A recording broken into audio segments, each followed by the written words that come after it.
ထားတာအင်္ဂလိပ်စာကြောင်းတစ်ကြောင်းကိုရေးတတ်ဖို့ဆိုတာမဖြစ်နိုင်ဘူး။ဘာဖြစ်လို့လဲဆိုတော့ဥပမာမောင်မောင်ရေကူးသည်လို့စဉ်းစားကြည့်မယ်။မောင်မောင်က MG မောင်ပေါ့နော်မောင်မောင်ရေကူးသည်ဆိုတာက SWIM swim အဲ့တော့ကိုကမောင်မောင်ကိုလည်းစလုံးပေါင်းတတ်တယ်ရေကူးသည်ဆိုတဲ့ swim ကိုလည်းစလုံးပေါင်းတတ်တယ်ဒါပေမဲ့မောင်မောင် swim မောင်မောင်ရေကူးသည်လို့ရေးလိုက်ရင်အဲ့ဒါမှားတယ်ဘာလို့မှားတာတော့ဆိုတော့ကြတော့ subject နဲ့ verb နဲ့ agreement လေးမလုပ်ထားလို့မှားတာအဲ့တော့ subject နဲ့ verb နဲ့ကိုညှိထည့်ရမယ်အဲ့တော့ဘလို့ညှိရမှာလဲ subject နဲ့ verb နဲ့ဆိုတော့ subject ကနည်းရင် verb အနည်းနဲ့တွဲရမယ် subject ကများရင် verb အများနဲ့တွဲရမယ်အဲ့ဒီတော့သူကရေကူးသည်ဆိုရင် SWIM swim မလား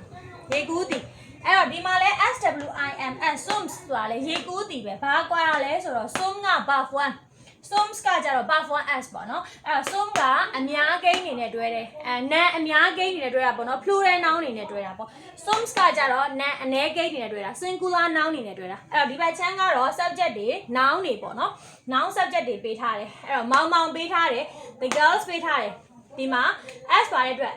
ဒါ plural noun ပေါ့နော်အများပေါ့နောက်တစ်ခါစုစု and you စုစုကလည်းတစ်ယောက်တည်းယူကလည်းတစ်ယောက်တည်းဒါပေမဲ့ ANDN ဆိုတဲ့ conjunction လေးနဲ့ဆက်လိုက်တဲ့အခါကျတော့သူကအများဖြစ်သွားနှစ်ယောက်ဖြစ်သွားအင်္ဂလိပ်စာမှာကဘယ်ချိန်ကနေစပြီးတော့များလဲဆိုရင်တစ်ယောက်ထက်ပိုတစ်ခုထက်ပိုပြီးဆိုတာနဲ့အများကိန်းဖြစ်သတ်မှတ်တယ်အဲ့တော့စုစုနဲ့ယူကလည်းအများ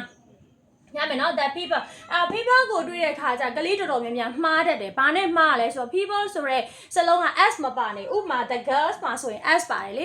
s ပါတဲ့အခါကျတော့အများမှန်းသိတယ်people မှာကျတော့ s ကမပါတဲ့ခါကျတော့သူအနည်းလို့ထင်တယ်အမှန်တော့အနည်းမဟုတ်ဘူးသူကကျတော့ဘယ်ကနေလာတာလဲဆိုတော့ person person person ဆိုတဲ့စလုံးကနေလာတာသူကဒီ singular noun နဲ့ plural noun တွေကစလုံးပေါင်းလုံးမတူas ပေါင်းထားတာမဟုတ်ဘူးပေါ့နော်စလုံးပေါင်းလုံးကွဲသွားတယ်အဲ့အတွက်ကိုကဒီ people ဆိုတဲ့စလုံးကိုတော့ဒါ plural noun အများကိန်းဆိုပြီးတော့ကိုကသိမှရမယ်ပေါ့နော်နောက်တစ်ခါ the monkey မြောက်ပေါ့နော်ဒါဆိုရင် singular noun my friendsတငယ်ချင်းများပေါ့နော်ဒီမှာ s ပါနေတာဆိုအများနောက်က the man အဲ့ဒါဆိုလဲအဲ့အတိုင်းပဲ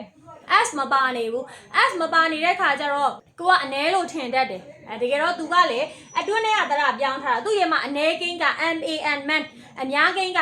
men man noun အနေနဲ့ဒီဘက်ချမ်းက verb တွေနဲ့တွဲပြီးတော့စာကြောင်းလေးတိုလေးတွေပေါ့နော်တိဆောက်ကြမယ်ဆိုရင်မောင်မောင်ကအနည်းကိန်းဖြစ်တဲ့အတွက်မောင်မောင်ကဘယ်သူနဲ့တွဲမှာလဲဆိုတော့ swims အဲ့တော့မောင်မောင် swims လို့ရေးမှမှန်မယ်ဒီမှာ s ကလေးပါမှမှန်မယ်မောင်မောင် swims မောင်မောင်ရေကူးသည်ရမယ်နော်အဲ့တော့ the girls main ကလေးတွေကအများဖြစ်တဲ့အတွက်ဒါကြတော့ verb 1နဲ့တွဲမှမှန်မယ် the girls swim နော်ကောင်မလေးများရေကူးကြသည်ရမယ်နော် the girls swim the girls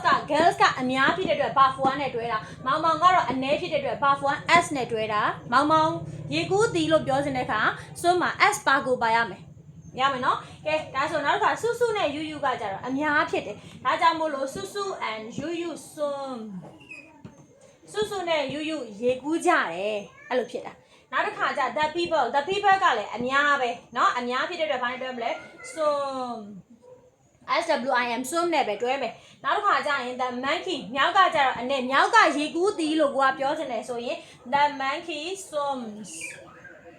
ရမယ်နော်နောက်တစ်ခါကျရင် my friend ကျွန်တော်တငယ်ချင်းများရေကူးကြသည်လို့ကိုကပြောမယ်အဲ့ဒါဆိုရင်ကျွန်တော်တငယ်ချင်းများကအများဖြစ်တဲ့အတွက်ဒါနဲ့တွဲရမယ် my friend swim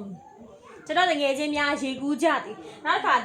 the man ကလည်းအများနော်ကိုကမသိရင်အနည်းလို့ထင်မယ် तू က s မပါဘူး तू ကအတွင်းတရပြောင်းထားတာအဲ့ဒီအတွက် the man ကလည်းအများဖြစ်တဲ့အတွက် the man swim အဲ့လိုမျိုးတွဲရတယ်မဟုတ်ဘူးဆိုရင်မှားကုန်ပါเนาะအဲ့မှာဒီ verb 1s ပေါ့အထူးသဖြင့်ကတော့အနည်းကိန်းပေါ့အနည်းကိန်းဆိုရင်ကိုက verb 1s နဲ့တွဲမှာမှန်ပါ